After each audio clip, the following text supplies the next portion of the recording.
This morning, the Yoon Suk-yeol administration has unveiled its first budget bill proposal for next year. The proposed budget amounts to close to $500 billion. Officials say the focus is on helping the socially vulnerable during this period of soaring inflation, but also on improving South Korea's fiscal soundness. However, despite its size, the 2023 budget proposal is lower than the previous one for the first time in over a decade. Our Eum Ji-young starts us off. For the first time in 13 years, South Korea is tightening its belt for next year's budget.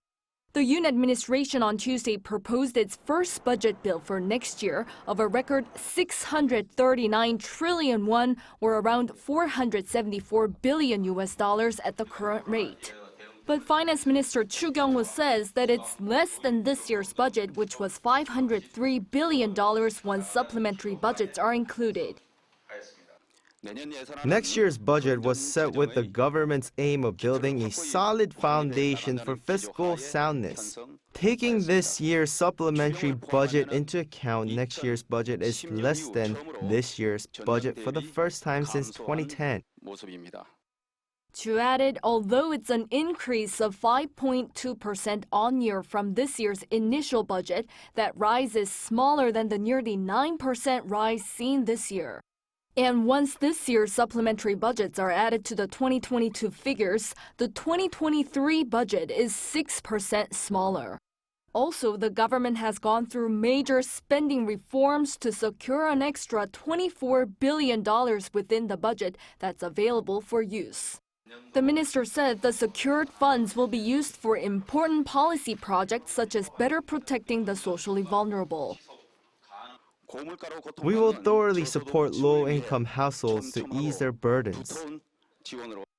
The centerpiece of the bill is some $23 billion set aside for building a stronger welfare system.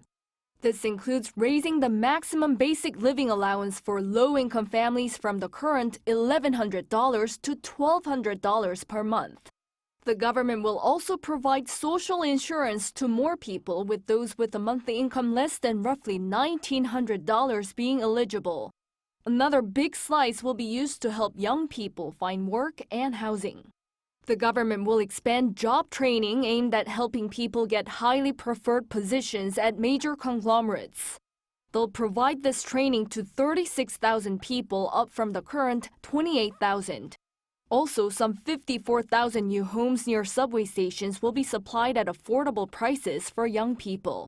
The government will also spend on innovation for small and medium-sized businesses and on helping those hit by the pandemic.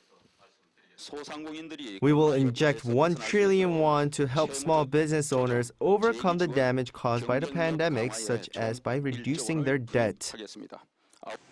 Also, another 1 trillion won, or about $740 million, will be used to further develop the semiconductor industry. Despite all this spending, Choo noted, next year's budget bill has been drafted to keep rising government debt in check.